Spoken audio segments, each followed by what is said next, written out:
Yeah. I can't deal with it. And I think it's another step from there. This was brought We to you by live- Timothy Leary. Yes. Where do we live? Low technically. So we don't live in the lower waters. We live in the space in between. What he's saying is, I have seen the universe. And the place that our entire world, our entire existence is like that in the universe. Right? This is a man who lived in the ancient world and looked through the Hubble telescope. Right. Right? That's really the sense here. Okay. Yeah. We are what we call the world. What our entire plane of existence is like 3 finger breadths compared to the 2 wonders. Right? Compared to everything else in the universe. This is the picture of Mars. This is right.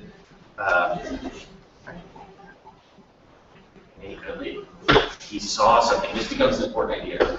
He saw something in this paradise, in this heavenly realm, that he couldn't unsee. And that in some ways is our central idea that we're looking at here. Things that we, pieces that we can't learn. And in particular,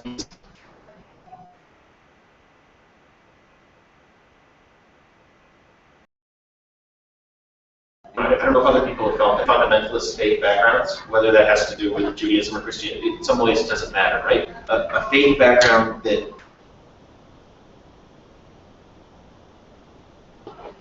doesn't have the liberal tradition. There's something beautiful to the certainty there.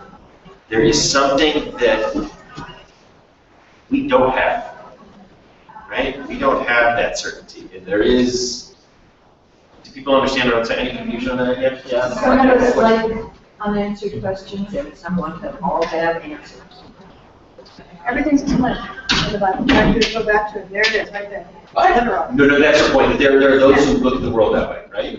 Who look at the world, their faith traditions, whatever that tradition offers the answer to everything, and that's the end of it. That's not us. No, I call those crazy people. Okay. But you see that they, right, the ultra orthodox world, or the evangelical, some evangelical students, some. Even those people don't. Even the ultra, especially the more argumentative, the more opinions that they have about what this means. Sure, there's still broad certainties and truths and things that we just don't have within the liberal tradition, within the scientific, skeptical tradition. Right? Give me an example. Yeah. I remember hearing a man describing his Christian as their entire life. They had a pure childlike faith. They didn't question, they were perfectly.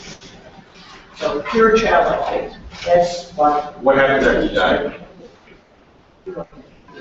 That's what you believe.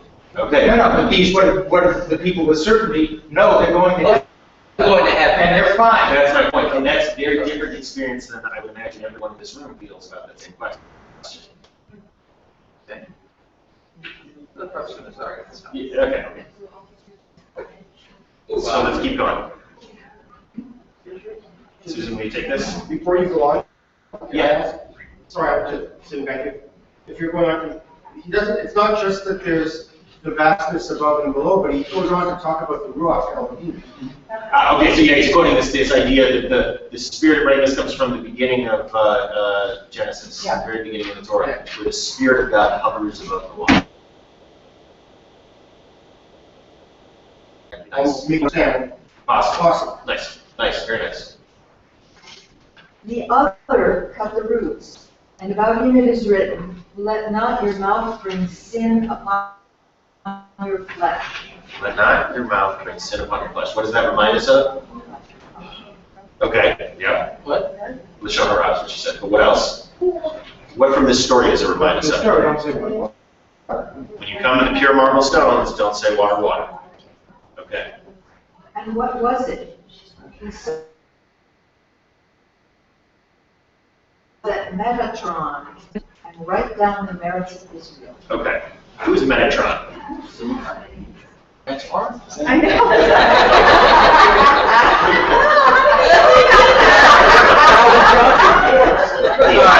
Certainly more than we see out there.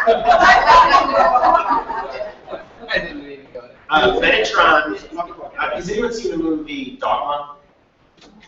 Metatron is the angel there who makes fun of everyone for not knowing who Metatron is, because there hasn't been a movie about it, is what he says. Metatron is traditionally thought of as Enoch, who goes up to heaven whole and remains and serves as sort of an angel in heaven and in the heavenly court. The scribe who writes the book of life. Sometimes Metatron is said to be. Okay, so he sees Metatron and was given permission to sit and write down the merits of Israel. Okay, doesn't seem to be a problem so far, right? Except He said, eating. This is the other. The other, good. we learned that in heaven there is no sitting and no competition and no necks and no exhaustion. Okay, let's pause there. He learned, we learned. What does that mean, we learned? Where did he learn this, presumably? In the garden. Not in the garden, not in the orchard.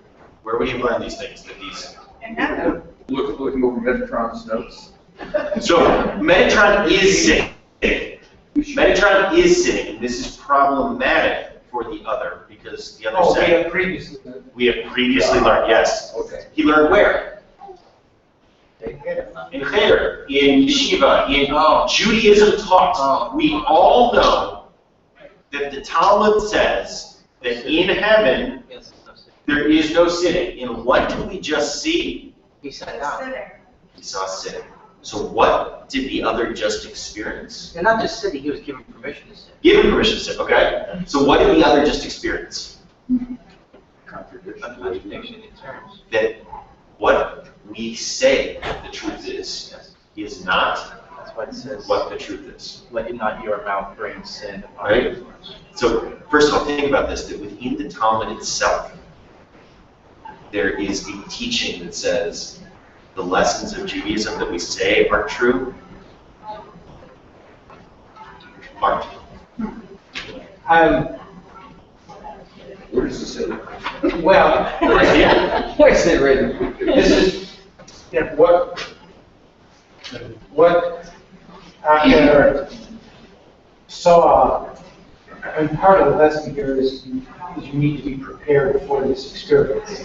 Okay, you need to be Whether what he saw is truth or not, whatever you see has to be filtered through you. Sure, sure. But right there, there's this big problem that Judaism taught. There is no sitting in heaven. And don't worry that this doesn't seem like a big thing to us. It's simply that, like, that's what Judaism taught. That's what we know. And he's actually gone to heaven, and what has he discovered? They're sitting. They're sitting. Doesn't mean no necks. It's tradition of the angels and events. I thought the angels did that music. There's all sorts of traditions about angels, yeah. So they couldn't sit. Why would you want to go somewhere you can't sit? There you But go. it says you don't get exhausted. Okay. Remember, heaven in this sense isn't like where you go when you die. This is heaven where God lives, is sort of the idea. Okay, keep going. perhaps, heaven forbid, there are two powers. So this is less of a big deal for us today, but the great heresy of this time period is called Gnosticism, which is the idea that there are two gods, a lesser and a greater one. So that, again, not terribly important for us in our study other than he's seeing something that looks like maybe a second God in heaven, right? So again, the first... The only thing that would sit in heaven would be God. The only thing that would sit there would be God. So we've really got two problems here. The first is that what Judaism has taught is true. Turns out isn't true. When you see the pure marble stones, don't say, water, water. What has he done? He saw someone sitting, and he said, heaven forbid there are two gods. Said. Saw someone sitting, and he said, I saw someone sitting. There you Do go. not discuss what you think you saw. There you go. Good. Okay, let's keep going.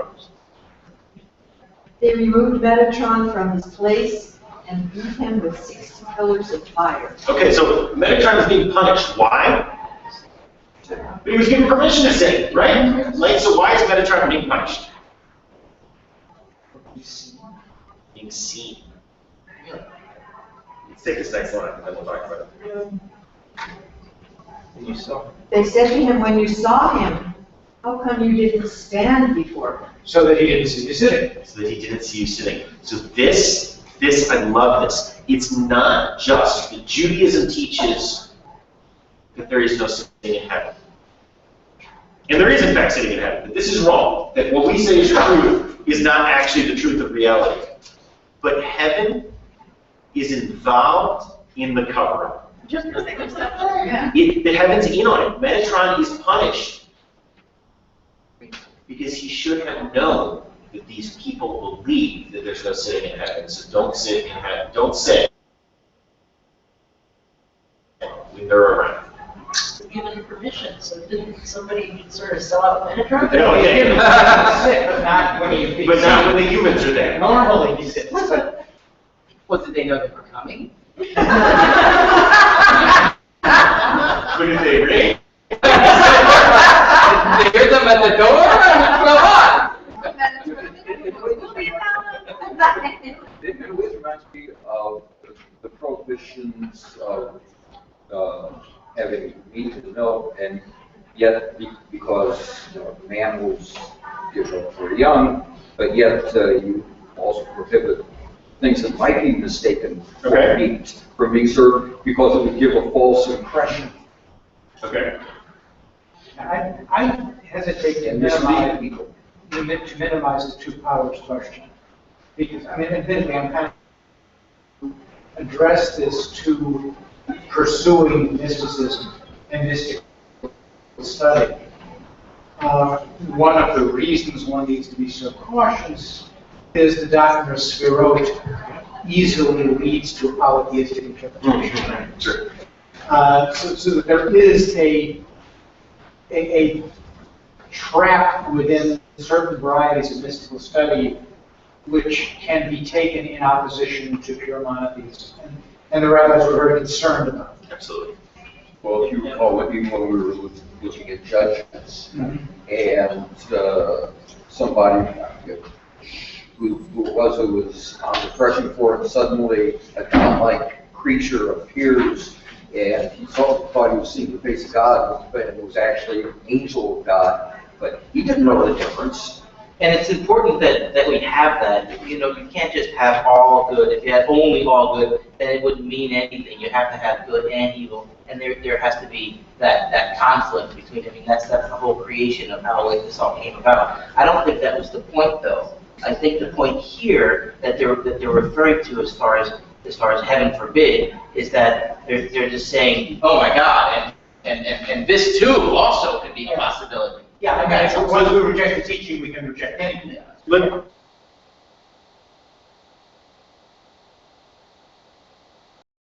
Let's keep a lot of text, They gave him permission to wipe away the merits of the other. meaning It was good for him, in sort of Book of Life, is erased. everything that was written good for him is erased. Right? Ooh, the other loses all of his, Right. all the coins he's got in the go-to-heaven bank is sort of the idea here. Just because he saw him? He saw something. He saw something.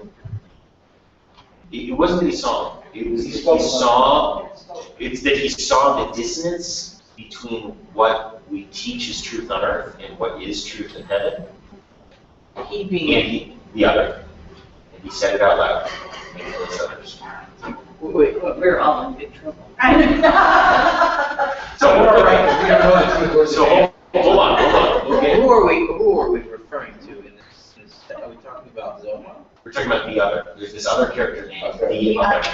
That's his name. And he's the person that saw Metatron sitting. Correct. Okay. Okay? And the voice came out. And a voice came out and said, "Return, wayward sons, except for the other." Right? Everyone can return. Everyone can do tshuva. Except. Now, is he with Rabbi Akiva Ben Zoma? Yeah. And the other people? that Yeah, were- before we went into the garden. Yeah, we don't have any sense whether these other people are witnessing this or not. We don't have any sense of that right here. But yeah. It's the same story.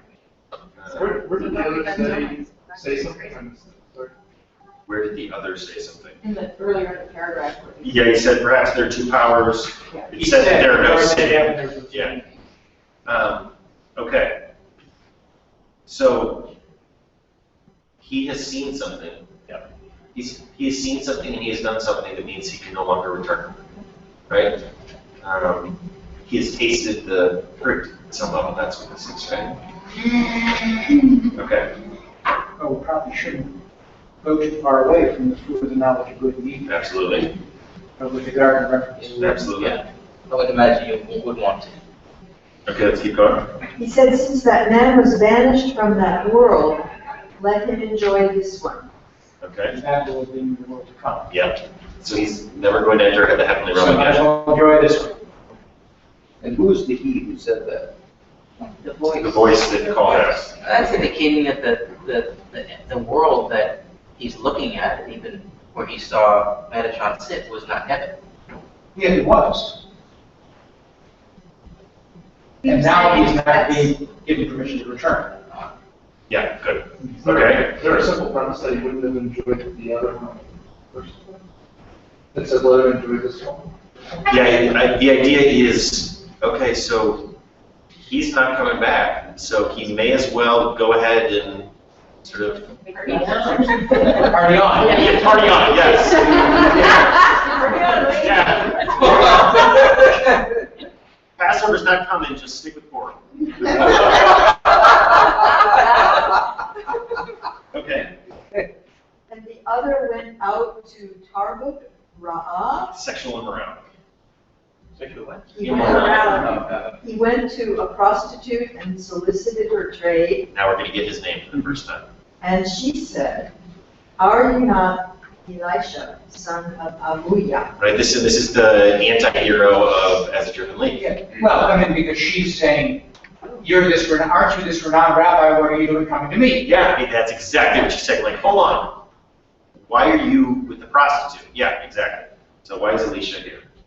He pulled out a radish from the ground on Shabbat. Okay, so So he's violated the prohibition against work on Shabbos. he's right, he's harvesting, you're not allowed to harvest. Now, that's exactly the point. That's his point. He's like, what kind of rabbi do you think I am? He pulls He this says, out. are you this renowned rabbi? Hold on, because this story, the literature here is gorgeous. Think about a radish. When you pull a radish from the ground, what happens? All the roots are cut. Think about all those roots of the radish. He cuts the roots, right? Isn't it? It's beautiful how this circles around. He's kind of. She said it must be in the other. And she said, so she said, you must be someone else. She names him. He becomes the other. Right? In Hebrew, it's the same word. Yeah. I see. And other. Yeah, That's acher. when he becomes the other. She names him, and it's the tearing of the But he was son of Elijah. He was Elisha. Elisha son of Ahuya. Yeah. If you've never read As a Driven Leaf, it's a wonderful book. Highly recommend it, and it's based on this. Okay. I wish I'd read this before I read it as a Driven Leaf. Yeah, same here, I didn't know the story before I read it, I just knew the one little story about the bird in the nest. So we'll get back. Let's keep going. You want me to continue reading? Someone else want to take over? You're doing a wonderful job if you want to. The other, after he had strayed to Tarbuk Ra'ah, So the basic idea here is sometime later. asked Rabbi Meir, Okay, let's talk for a moment about Rabbi Meir. Those of you who have read As a Driven Leaf, who's Rabbi Meir in relation to Elisha? It's his main disciple. Oh, Elisha is the teacher. Meir is the main disciple. He's a real sweetheart and a menschy good guy in As a Driven Leaf, and he is in the Talmud as well. This menschy, sweet, good guy. So this is later that the sort of fallen teacher is going to the student. what does it mean when it says, also this correlation to the other one was made by God? Okay, so we don't need to worry about what that means. We're going to get some interpretations in a second that are going to explain it. The first thing to note is Elisha has already left. He's already cut the roots, right? Yet what's still happening? What'd you say? Hanging around. Okay, so physically he's hanging around. Yep. And he's still asking questions about interpretation. but he's asking his disciple question. He's still engaging in Torah study with his disciples. Yeah. He's still teaching and learning and discussing, and he's doing Chavruta. He said to him, So he said to him, now this is Meir to the other. to everything that God created, he created something else that correlated. He created mountains, he created hills, he created seas, he created rivers. Okay, so Rabbi Meir's point is what? And what does it mean this corresponds to that? Some big, some small.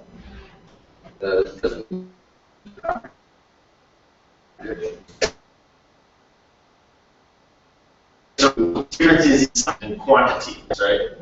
Hills, mountains. This is correlation, not opposition. Good. Okay, now, the others here, Your teacher, Rabbi Akiva, did not say that. you can say Rabbi Akiva's always right, so. Rather, he created righteous people. He created wicked people. He created the Garden of Eden. He created Gehenna. Each and every person has two halves. One in the Garden of Eden. Okay, this is getting a little different. So, whereas the year is saying quantitative differences or correlation, He's saying opposition. opposition. Akiva. Right. Akiva and the year, or and the other in the sense. The other quoting Akiva. So they're really, and we'll see this in a second, they're having a discussion about the other's place. Now that he has seen something that can't be unseen, now that he has tasted the forbidden fruit of knowledge, now that he's left the world of the shell and gone to school in the secular university, right now that you've done that, what is your place in this world? And Meir seems to be saying, what? Meir says, okay, so you have less faith now. I have more faith now. And what is the other saying? No, I'm kidding. Exactly. We are opposites then. Okay, so he created the Garden of Eden, he created Gehenna. Each and every person has two halves. When the righteous person triumphs, he takes his own and his friend's portion in the Garden of Eden. When the wicked is found culpable, he takes his own and his friend's portion in Gehenna. Meaning, what is the other saying to Meir here? Really good, when you're bad, you're really bad. Okay. Yeah, but even more. Friend's portion as well. Friends portion as well, meaning, But we're all connected. okay. And so like if I were to take my own life, I just don't affect me. Okay. That's an example. Yeah, but actually, he's affecting his friend for the good. He goes again, and his friend avoids it totally. But is it just like a double increase? So you not only take Yes. yours, you take, whatever the other person's was, you get it with you either for good or for bad. Good, good. Is it just a double portion, or is there relevance to specifically your friend's portion? Okay, so I think maybe we're pushing this Okay. there's a reading that you don't have to push it quite so far. Yeah? Maybe a friend isn't a single person. If you do good, you do good for the world, then Nice. But Just specific, separating the two further. I think it's just separating them even more. It's like, good and evil, that's that. again,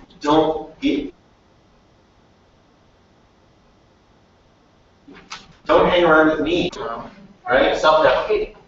Yeah, but it's sort of reality. Like, I just finished watching Breaking Bad, so it's, you hang out with someone who's doing all sorts of meth, you're going to end up doing meth. That's sort of it's my Breaking Bad. It's just loved it. I watched the whole thing in like a week and a half. I was seeing drug dealers everywhere in my life. They are everywhere. That's true. Okay, but anyway, so this is the idea. He's saying, you need to leave me. You need to go somewhere else. I'm going to drag you down with me. Okay, let's keep going. The other, after he had strayed to Tarbat Rahah, asked of Rabbi Meir. Okay, so the exact same introduction we got to the last paragraph, right? So this is how the Talmud works.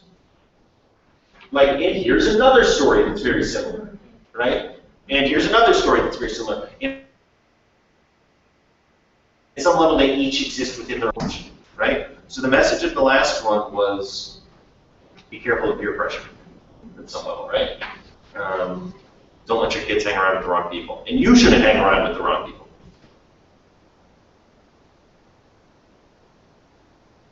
I'm thinking about who are these kids? Yeah, they're all good kids. Okay. There you go. Okay, let's keep going.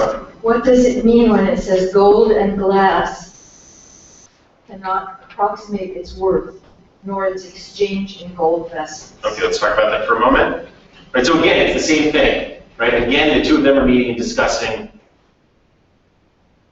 a piece of text. So gold and glass cannot approximate its worth. Glass is valuable. Glass is very valuable, yeah, that's the first thing we have to understand. More valuable than gold. Yeah, very, very valuable, right? The way we might say gold and silver. They say Okay, gold and glass. glass cannot approximate. Right. Nor its exchange in gold vessels, right? Whatever this is going to be very, very valuable. What would be the plain reading of this? What are we talking about probably? Two rabbis are talking about this. Oh. Good. Okay, let's keep going. These are words of Torah He being Meir to the other. Good. that are as difficult to acquire as gold in gilded vessels, but are as easily lost as glass vessels. Okay. What does Meir seem to be saying to him?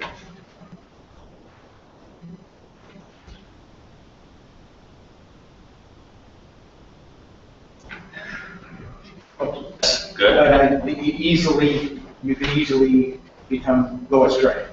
It takes a lifetime to create this value in an instant to destroy it. Which is what happened to us. Which is what happened. Go. Okay, let's keep on. He said to him, Now, this is Yeah. the other says to Meir now. your teacher, Rabbi Akiva, did not say that. Rather, with glass, just as if they break, there is a remedy. So too, What? Yeah, you're not so bad. You can make it. You can pull through this. But Meir doesn't have a problem. I can come back. The other, The other, Yeah. the other saying that I'm Yeah. not. The other He saying said that he you can can come back. come back. That's what I meant.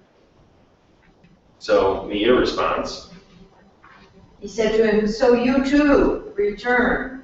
and now the other says, So you're coming back, you're gonna, he said, do it, please. I want my teacher back. I have already heard from behind the partition, return wayward sons, except for the others. There's no way back for me. So what did he say the first time? What'd you say? What did he say the first time?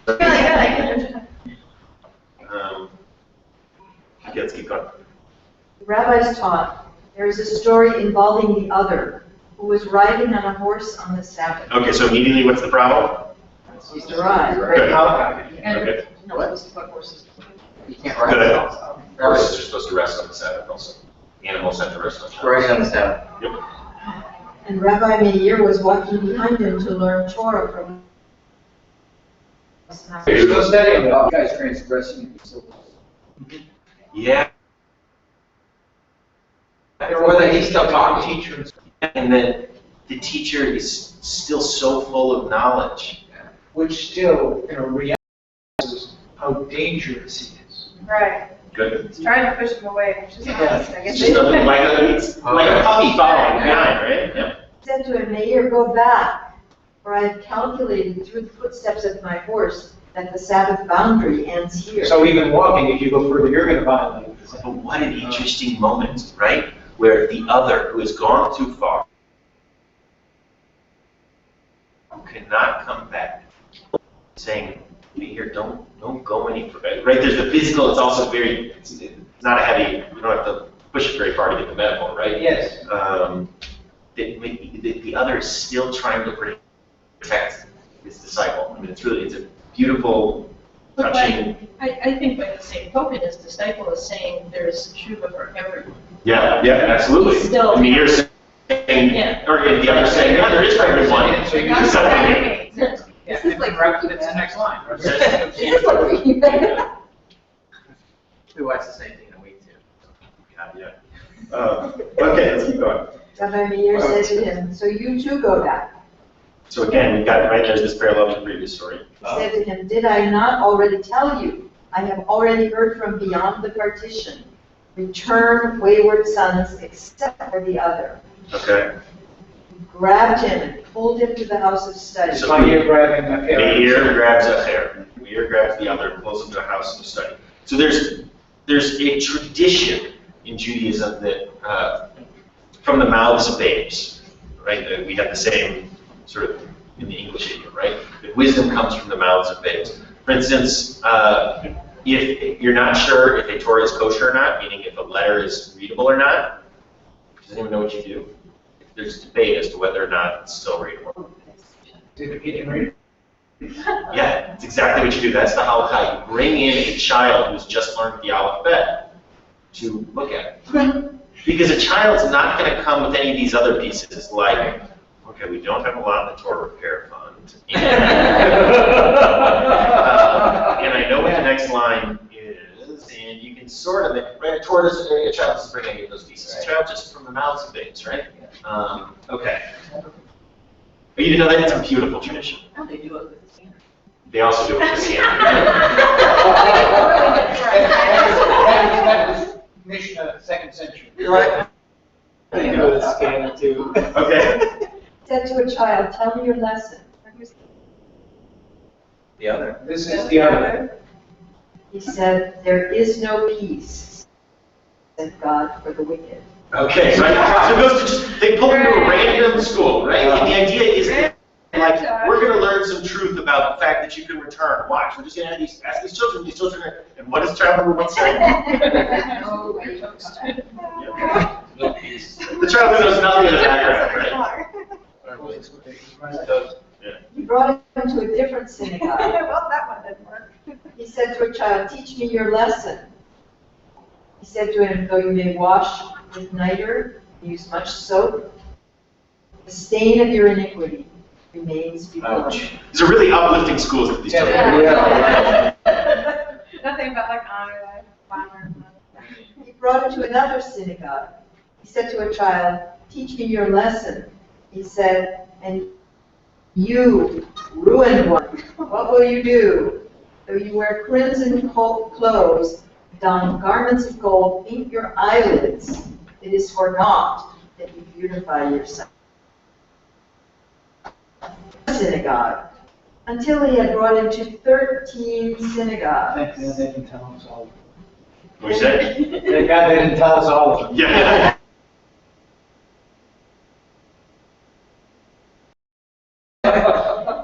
What?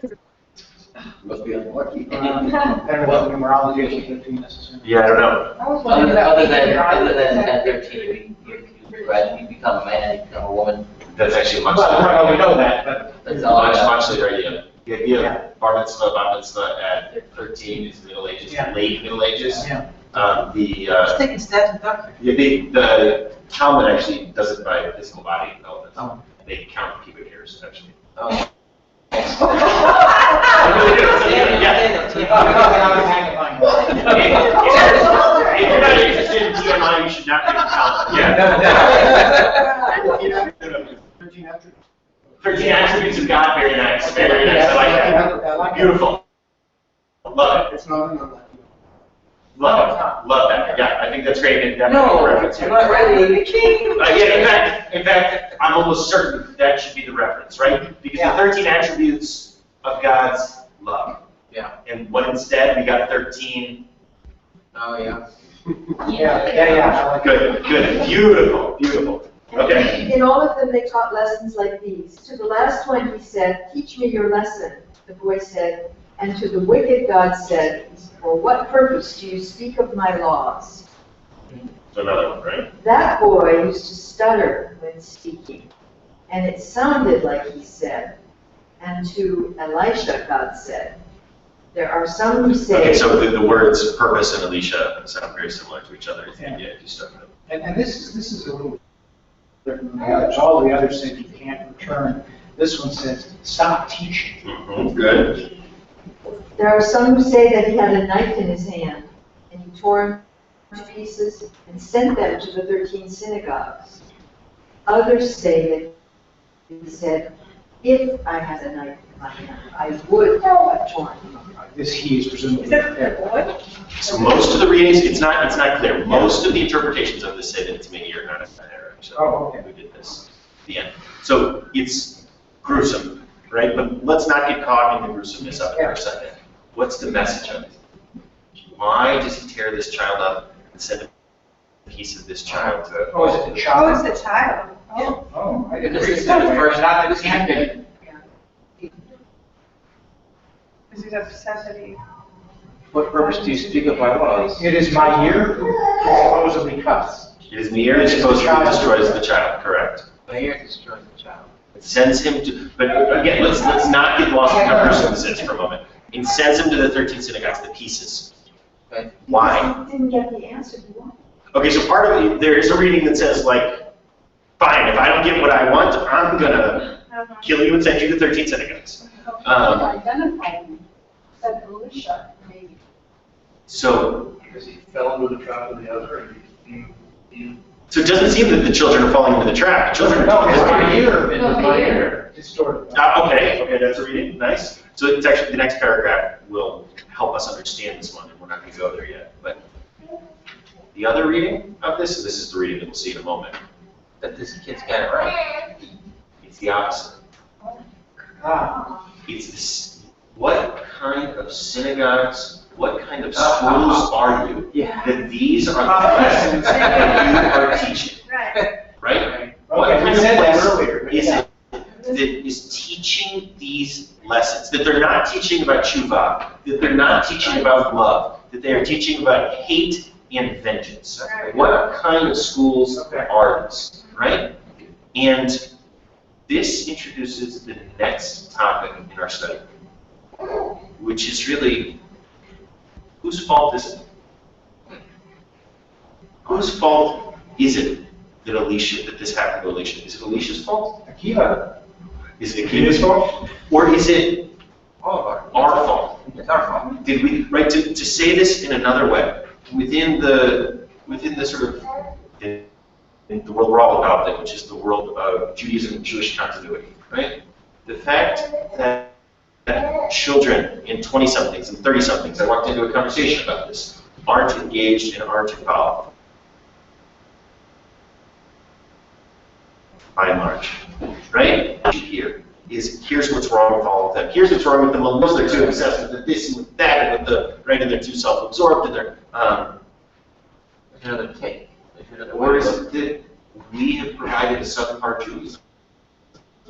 That we haven't given them something of interest and something of value and engaged them. And right, this is the other read. Not to play too much of the other. Yeah, Alex. Well, I think part of that, I mean, coming, you know, being part of that generation is, you know, like we will be judged. Almost any other. Okay. And that's part of where that comes from. Okay. Nice. Right. So, are these institutional problems that result in Elisha, or is it Elisha as an independent person? Right. Is it the drug dealer who's responsible, or is it society that created a culture where the drug dealer didn't have another reality, didn't have another way to make it real and come and get out of this neighborhood, right? These are the questions. Do we look at this as the individual as at fault, or do we look at the societal issues? Is it about individual responsibility, or is it about our obligation to be doing something alone? I have a question about, as a year lead, because I'm trying to reconstruct all of that. And I can't remember if I had this, it's been a long time since I read it, I have this mixed up with something else. Didn't Alicia's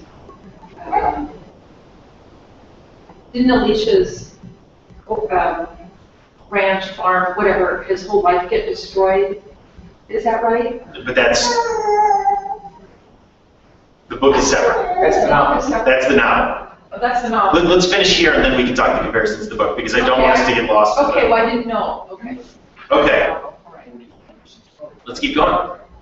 When the other died, they said, we cannot pass judgment against him, and we cannot allow him to the world to come. Okay, first of all, what a chutzpah, like the rabbis are in charge of who gets to go to heaven. Right. Oh, sorry, nope, Right, they're gonna talk about. You cannot allow the world to come. right? Well, because that's been said. He cannot return. Okay, but He said, we the rabbis here. can't allow. Well, Because so. you can't go against God's word. So let's talk about this idea, let's talk about this more broadly too, right? It's a question of how do we deal, now that they're gone, how do we deal with the memory of those who were problematic? Now that who's gone? The other one, he's dead. Oh, That's how it began, right? This is, again, and this is what's beautiful about this text. It's addressing so many of these questions that sort of are turns on the same thing, right? I mean, one of the most interesting parts of my job is when I go in to do a funeral for someone I've never met. I chat with someone regularly, actually. And I walk into the house with the family to talk about this person. And you never know what you're walking into, right? And the hardest room I've ever walked into was a room where the grandfather died and he had molested 2 generations of people in that house, in that room. And they all knew it? It was one of these situations where they all knew it and no one talked about it. And they started talking about it then. And it was not talking about it in a sad way, it was talking about it in a mad and hateful with each other way, as you can imagine. But this, at some level... So your job is to make nice? No, not necessarily. No. We'll talk about that another time. So, at some level, that's the question. Like, okay, yeah, this was Grandpa, right? But Grandpa's dead now. What do we do with that memory? What do we do with because in the end, he was the molester and he was our grandfather, right? And how do we bring him in? And what we mean by bring him in here is how do we understand his story within our story? How do we articulate it? Michael? Everyone has a different way of dealing with someone in the past.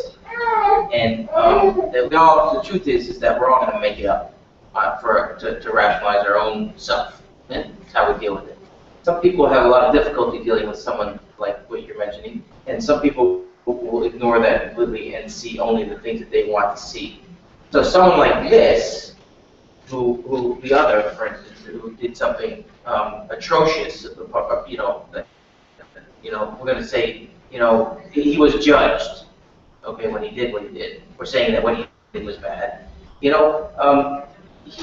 also was an amazing teacher, So, I think the key is that it's very difficult to judge somebody after their past, and you have to just it is what it is. And how do we understand him? How do we bring him within our tradition? How does almost literally within the Talmud? How are we supposed to tell the story? Is within the judgment of that person. That's the structure. Though the judgment here, Yeah. make sure that you're not hearing that in too negative of light. Judgment in English can have a very negative connotation. Correct. It's not necessarily here. It's almost how do we understand it? How do we Evaluate.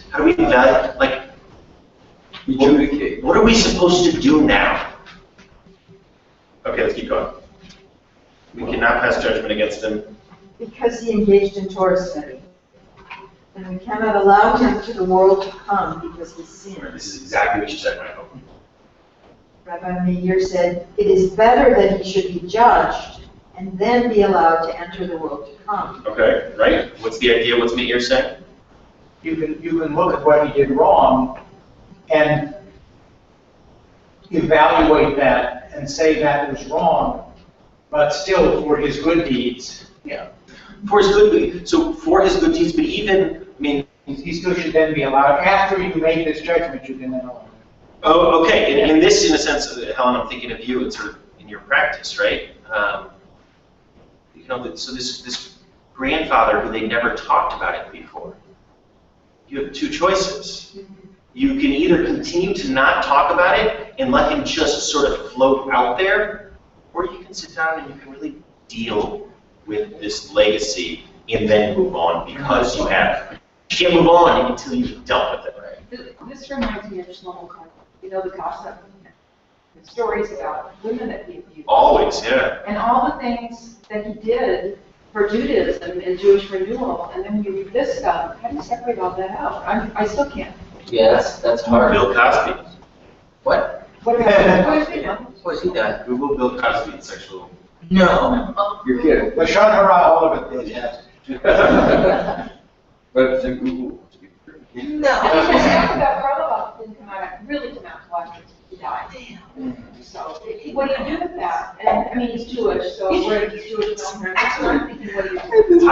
What do we do with that? And I How do we hear do with that that? stuff, and, yeah. Well, are all of us, does everybody have to be absolutely pure? I mean, they start out with this section talking about everybody is half good Yeah, and yeah, half bad. absolutely. And, you know, if everybody were to be judged only on a negative, there would, you know, you could have a real depopulation So, problem. yeah, you're saying let's deal with this. Let's deal with what Grandpa did. Let's talk about this and then be able to move on in a way that if we don't, you can't move on. Right? He's just floating out there. That's what they're talking about here. Okay, You so. never talked about it, you're still covering it up as a Yep. I'm really sorry. My favorite line of all time. Yeah, I can stay in denial. Can I do that? But it's too late. I've seen what I've seen. Okay? What does he mean when he says that we love this rule? That's saying he thinks he loves Yeah, but let's not. Okay, can we? Wait. You know the story about. So hold on. Let's go here. So what does it mean when the world's come? So the first thing to think about is that all of our conceptions and ideas, the sort of Christian idea of heaven, is not what they're dealing with. This is simply like what comes next. Yeah. Like he's trapped in. Literally move on. He's in limbo, and literally then maybe he can move on. Right? That's the idea. But they're talking about his legacy. This is a discussion of how they deal. Well, whether they want to deal with that or not, he has a legacy. He has even Meyer himself. You know, will always remember him as his teacher. As his teacher. And so, you know, even thank you very much, but even Bill Cosby, I'll still remember as this amazing, you know, comic, and he changed a lot of people's lives. Well, it's certainly true in a way. On the other hand, this is much more, there's a formalism to this too, in terms of rabbinic teaching and stuff. Will his teachings become part of the teaching? Will Good. people be allowed to teach in the name of Rabbi Elisha ben Agulia? Good. Or not? Good. Very good. Jay, did you have something, or if we? Okay. Let's keep going. So, Meir said, it is better that he should be judged than to be allowed to enter the world to come. When I die, I will raise smoke from his grave. What does that mean, that will raise smoke from his grave?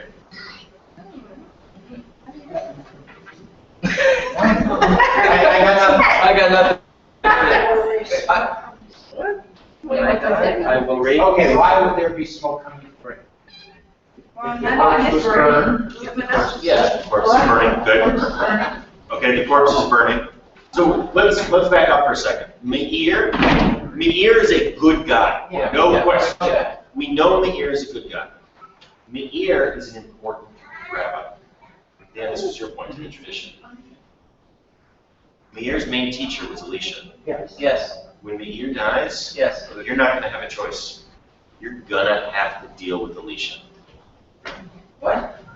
Yeah, Right? that's the tradition. Because That was his teacher. all the story's going to go back to You're gonna that. have to- So Meir is this good guy, Yes, right? yeah. His teacher was Elisha, this guy who we like don't even know what to do with, right? They're going to say, And when Meir he dies, said it in the words of Elisha. Oh, I see, but when Meir dies, Meir dies. you're gonna have The fact that I was this great rabbi and I learned from him, you're not going to be able to keep avoiding this. He's going to burn him. Really, what he means by burn him here is, of course, Is this purifying him? purifying him, but also like it's Sacrifice. sacrifice. It's dealing with the bad stuff, right? You're going to have Let to, him move on. yeah, and then let him move on. Good, okay. When Rabbi Meir died, a pillar of smoke arose from the other's grave. Right, but I reread As Driven Leaf recently, and this is how it ends. I don't know if people remember that. Meter dies, and smoke comes from his grave. Slow that down. Smoke comes from what? The other's great. I'm sorry, yes. Go for it. Is he joining him in Gehenna? No, there's this sense that like after you die, in the moment of death, you have these special powers to affect things. The idea, right? Not that he's gonna. Don't struggle too much with that, because again, this text is about what we are talking about. It is not about the mystic cosmology. I mean, you could read it in terms of mystic cosmology, but it's really about the questions we're dealing with. Questions of how do we deal with these legacies? What are we supposed to do here? So when Rabbi Meir died, what he said came true? Yeah, in the sense that they had to deal with Elisha's legacy. Because how can you eulogize Meir without talking about his teaching? Right. Okay. No, I get it. Rabbi Yochanan said, "Is it a great accomplishment to burn one's teacher? He was among us, and we were not able to save him." Right? So what is Yochanan saying? When we fail, Yeah. Yeah. Like it's such a good thing that now we're talking so poorly about Elisha. He was one of us, and we let this happen to him. Right? If I take him by the hand, who will take him away from me? Take him being Elisha. Rabbi Yochanan went on, "When I die, I will extinguish the smoke from his grave." When Rabbi Yochanan died, a pillar of smoke from the other's grave stopped. Certain eulogists said about him, "Even the guardian of the gate did not stand before you." Beautiful, isn't it? Rabbi Yochanan saying, no. You will stop blaming him, and you will learn instead blame us. Blame all of us. Rabbi Yochanan, who's beyond question, says, no, you know what? You know why Elisha went astray? Because of me, and because of you, because of all of us, because we weren't there. We weren't there for him. Right? All of Israel, our things that was all of Israel was responsible, one for the other.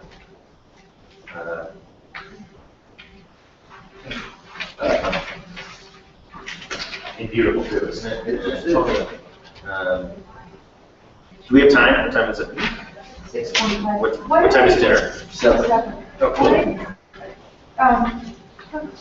In the Talmud, why are they, and maybe we talked about this before I come in the room, why are they referring to Elisha as the other, because he cannot be named? Sort of, yeah, you missed that part of the story. Okay, I figured, all right, You can go over to the very end. sure. Okay, let's keep going. Oh, you're not done? No. you would think that that would be the end.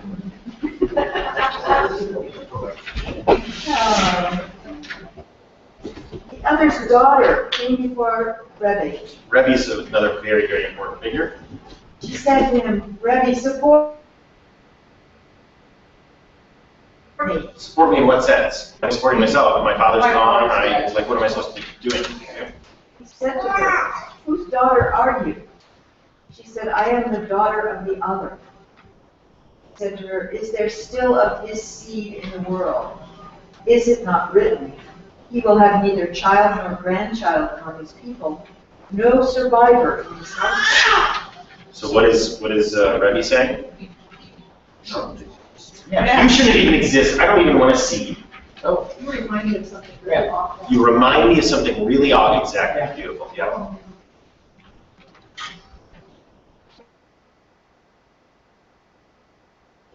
She said to him, "Remember." Immediately a fire came down from heaven and singed Rebbe's chair. And he wept and said, "If this is the treatment for those disgraced by Torah, how much more so for those who are complimented by it." Right? This is a lesson for us. What's the lesson here? Again, study of Torah is always repeating. Studying Torah is always keeping good. Good deeds survive.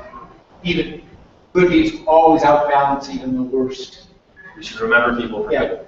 we should remember people for the good. Well, for his teaching, not what he did. Right. Now, that happens to be his, It's good. that, Yeah, that, right. And we, we all make mistakes. Everybody makes mistakes. Oh, yes, they do. Thanks a lot. Something you, something I don't know about. Did I screw up somewhere? Song, right? Everybody makes mistakes, so yes. I don't know that one anyway. So, but the thing is that, it's not the mistakes that we are remembered from. Okay, let's go. But about Rabbi Meir, how was he able to learn Torah from the mouth of the other? This is the question. This is the question. Did not Rabbi Bar Hana say in the name of Rabbi Yochanan? Remember, who's Rabbi Yochanan? big guy. Okay, big guy, but He's the eulogy. Yeah, he's the one He's who the guy with the started. smoke. Yeah, so he tells. he's the one who said, blame us, not him. Yes. Is this before? When you said you're not able to work, and is it before or after? Well, before or after, yeah. There's not such a sense of time.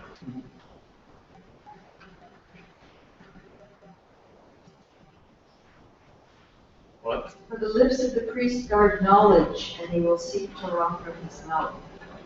He is a messenger of the Lord of hosts. Okay, right? So what does it mean when he says, with the lips of the priest guard knowledge, and they will seek Torah from his mouth, for he is a messenger of the Lord of hosts? I don't know what that's supposed to I'm mean. not gonna tell. But now we'll be told. That's If the messenger resembles the messenger of God, the Lord of hosts, they should seek Torah from his mouth. If not, they should not seek Torah from his mouth. meaning. How do they know? Good, but meaningless answer. Don't listen to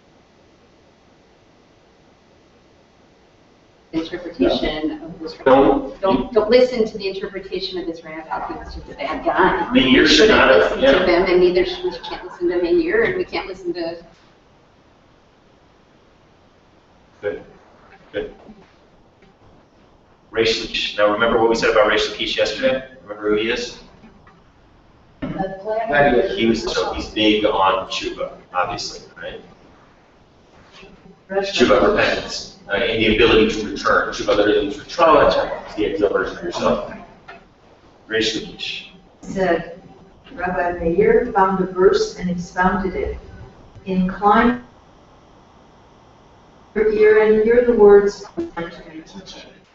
It didn't say to their teaching, but to my teaching. That's one of the answers. Meaning, Taking the good out of what he says, applying his wisdom to his conclusions. yeah. Yeah. The bad doesn't hate the bad. Right. That's what it is. When Rabbi Dimi came, he said, they say in the West that The Rabbi... West here being good. Yep. Rabbi Meir ate the good part and discarded the evil part. Rabbah taught, what does it mean when it says, to the garden of nut trees I descended to see the greenery of the river? Why are Torah scholars allegorized to walnuts? Just as a walnut, although it may become dirty with waste and mud, that which is inside does not become disgusting. So too, a Torah scholar, though he may sour his Torah, does not become disgusting. Same idea. Complicated with sense. Rabbah ben Shelah found Elijah Right, he was just strolling around one day and found him. and said to him, what is the Holy Blessed One doing? He said, he is saying teachings from the mouths of all the sages, but not from the mouth of Rabbi Meir. Right? So, first of all, I love this image. What is it that God does in heaven? He's exploiting. He quotes the rabbis. Right? Right, the rabbis who in the story of the oven are saying, God, you have no purpose here, right? So what does God do? God studies Talmud.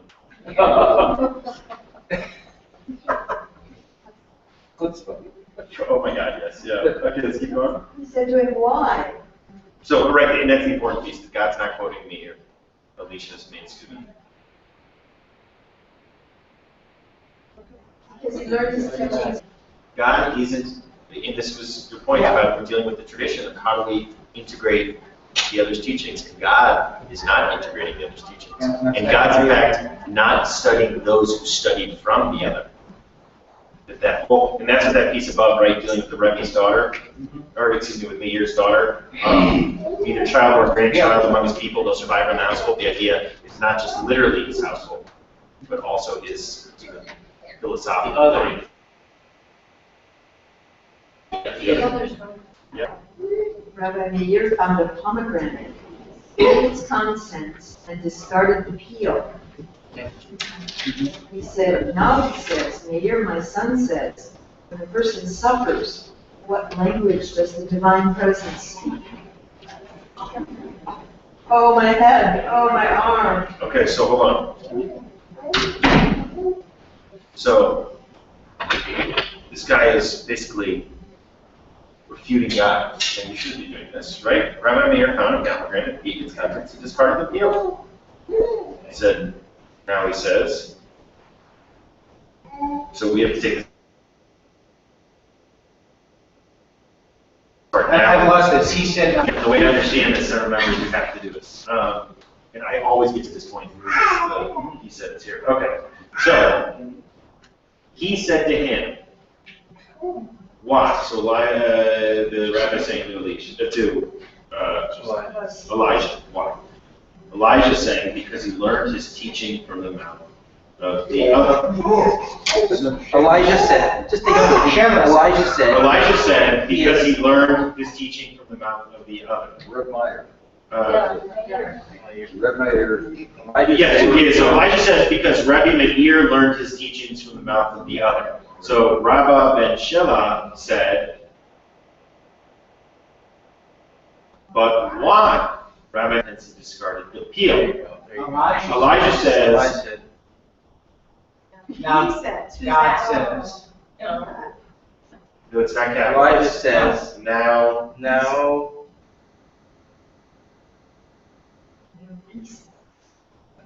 Okay, well, memory that we need to finish this paragraph and then it becomes more readable. That's my memory from the last time that I did this. The peel is the bad part of the teacher. Yes. Yeah, I'm just interpreting this. Okay, now he says, Meir, my son, says.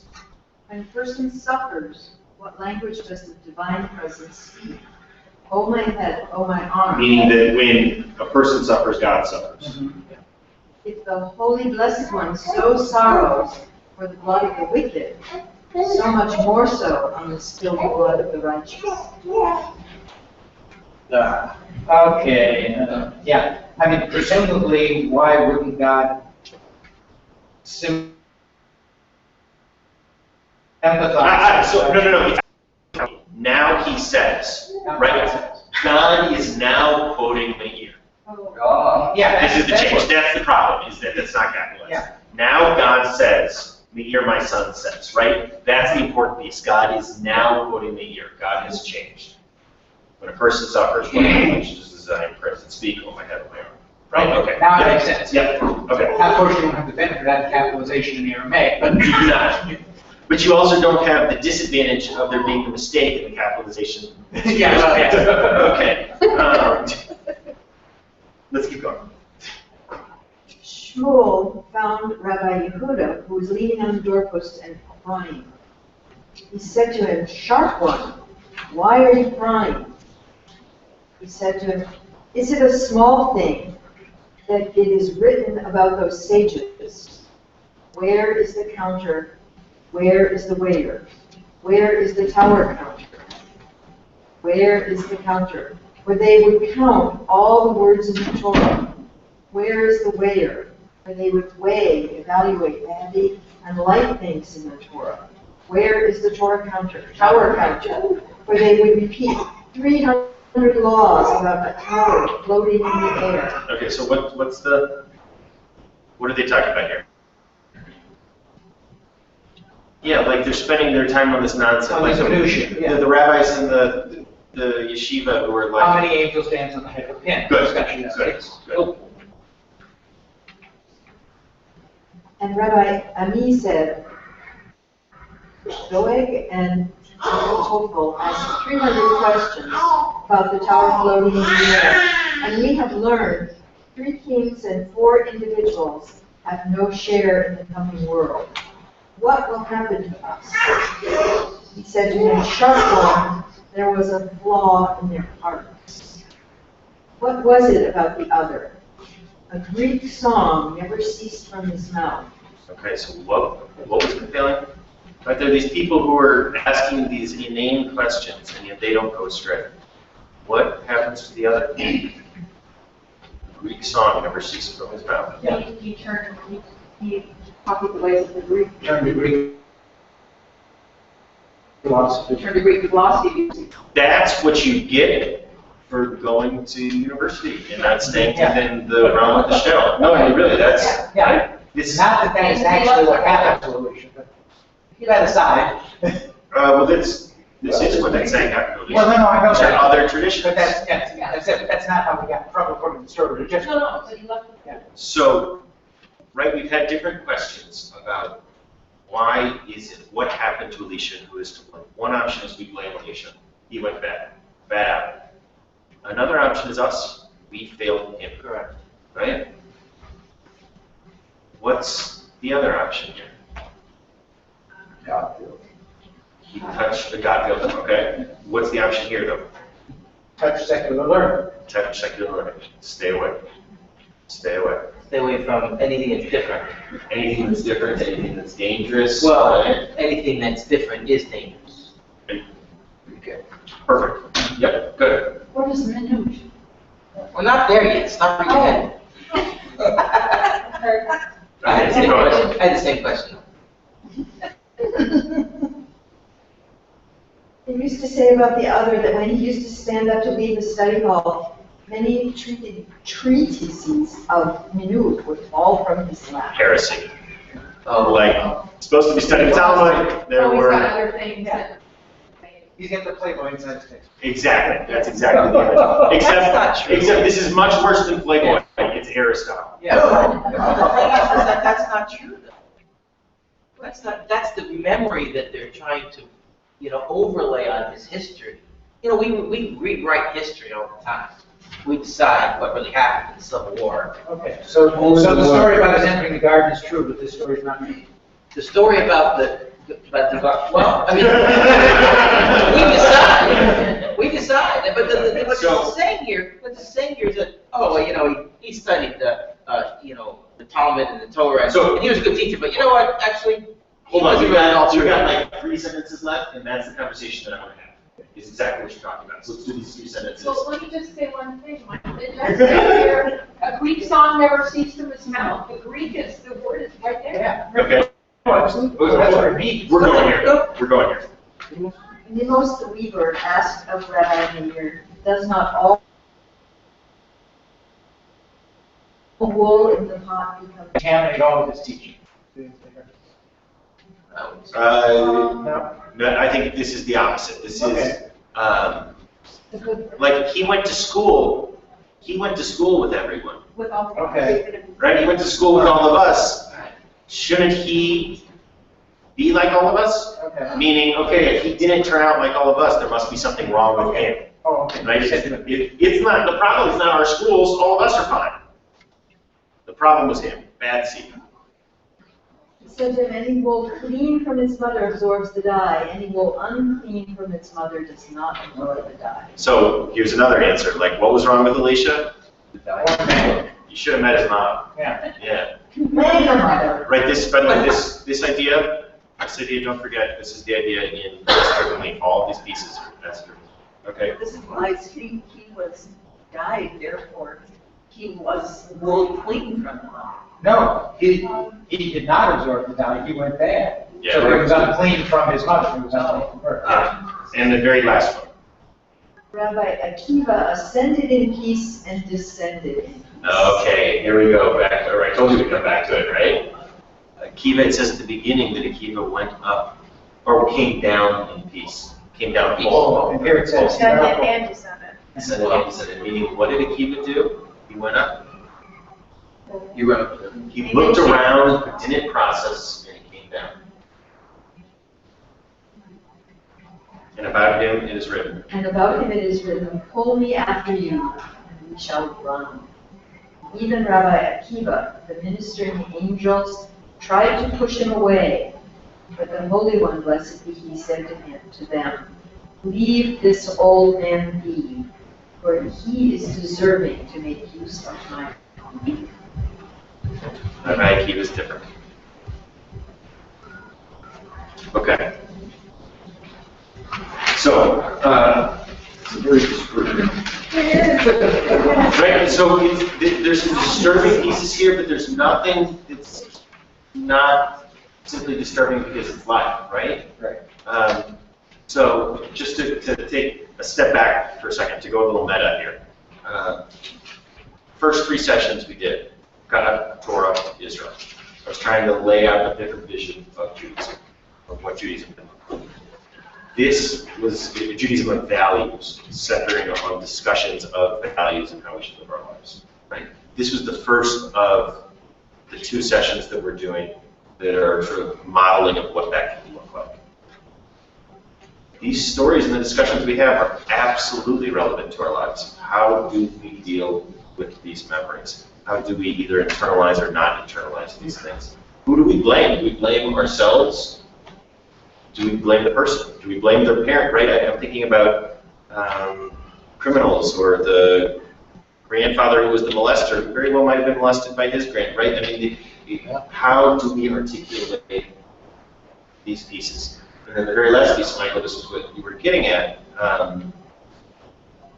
There's a question of history versus memory. And they're not the same thing. History is what happened.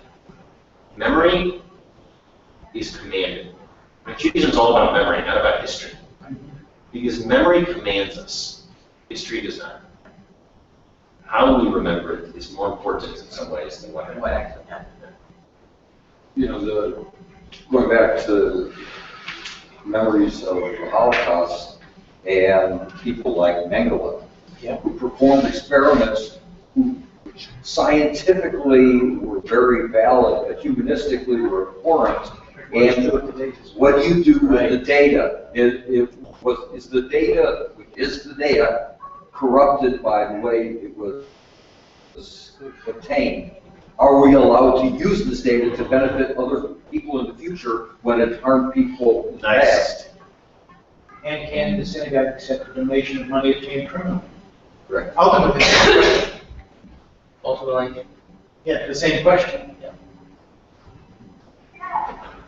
Well, that comes down to the individual too. You have to, it's so easy to make it, an institution. And institutions can, how about, can I accept help from, someone that is a monster? What about all the people who invested money with, what's his name, Madoff? Claims he made money for it. For some people, How he didn't, but He still thinks he didn't do anything wrong. right, well, he's delusional, what are you talking about? He's a sociopath. well, by the way, in subsequent Talmud, there are teachings quoted in the name of Rabbi Meir. Absolutely. But Lots of are there any quoted in the name of him? I think there are 2 other references that are really offhand. Just Okay, like- but there are a couple. There Which are. is what I was saying is that a lot of what we read has been rewritten into the memory, as we will rewrite for the people in our. But they don't tend to say, and so-and-so taught in the name of Rabbi Meir, who taught in the name of, they cut it at 1 year, judge. Yeah, exactly. Kind of reminds me of the discussions people have about Christopher Columbus. Because what they teach in the schools about Christopher Columbus is very different from what really. Well, there's a lot of it, yes.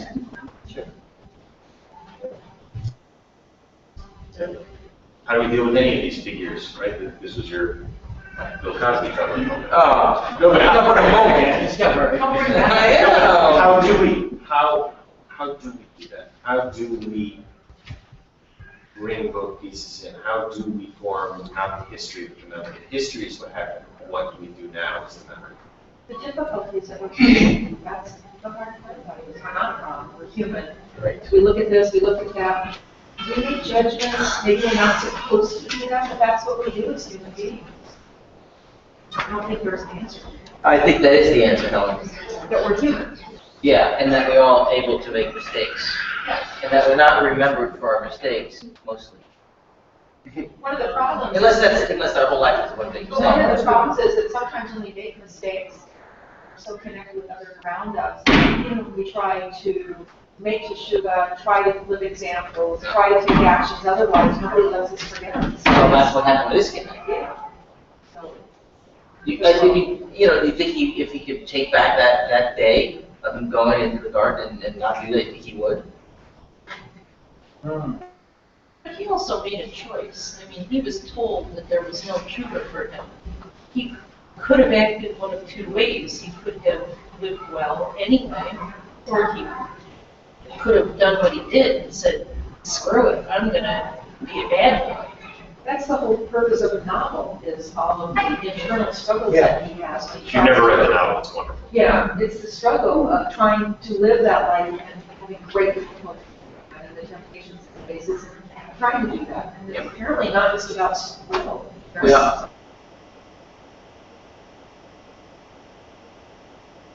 We all live that same life. Right, that's true. We had a tech student who went on birthright, and the main thing he brought back was realizing that the Jews, right before the temple was destroyed, were assimilated into the Roman culture. And he made the connection between how we as Jews in America are assimilated into American culture. And I wonder if is this relevant to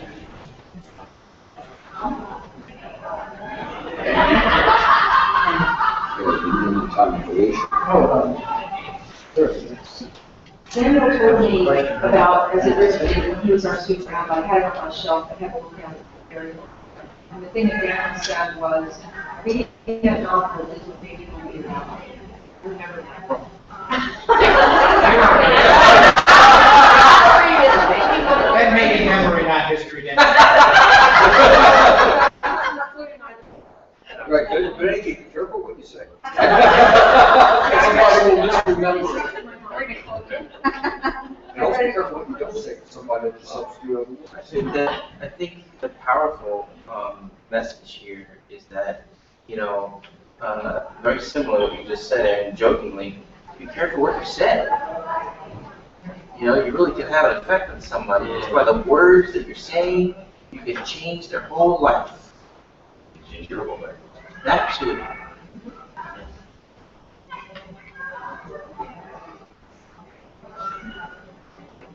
So anyways, when Judaism is done right, Judaism is done well, you have conversations like the one we just had. Okay. So we go to dinner when? Now, 10 minutes. Is she on time? Wow. Oh my God. Someone should call with a no. Shannon, do you have any announcements? Yeah. Before we leave, anything Okay, else? yeah, I have announcements. I was just coming up to catch you. I didn't expect you to be done. Yeah, I know. Come on, we're almost on time. Yeah, go ahead. If you haven't already, please to, if you're leaving early or just want to get a head start, in your packets you'll find the evaluation form. Please fill that out and give it to Carol, who you see down there in the rust-colored shirt if you don't know who that is.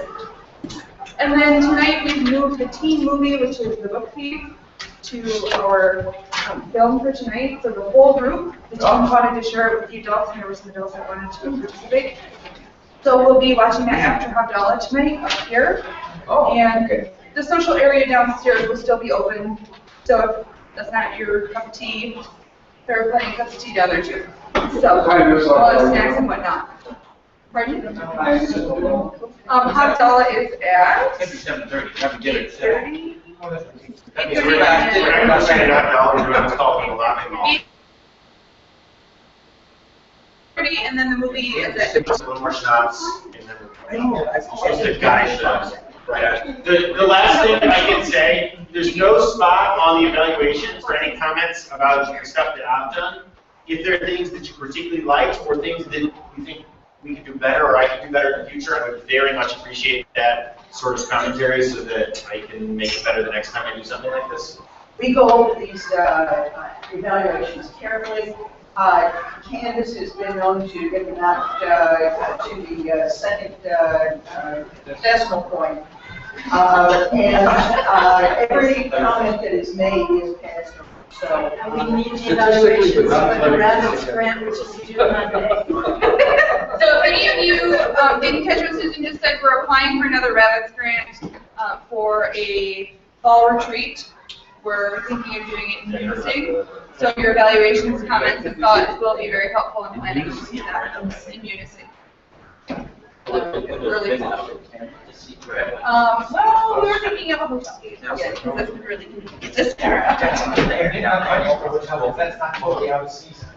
Right. Is up here? No, you gotta just, they gotta go over the lake. If the wind isn't right, which I think it is, I think it's, if they go over the lake. And then you watch these giant balloons flying up over the lake. Oh, That's cool. Yeah, it's really cool. I only brought 10, but that's still nice. It's kind of cool. so the problem is we're doing Empire Songs beforehand, and then doing Abdel.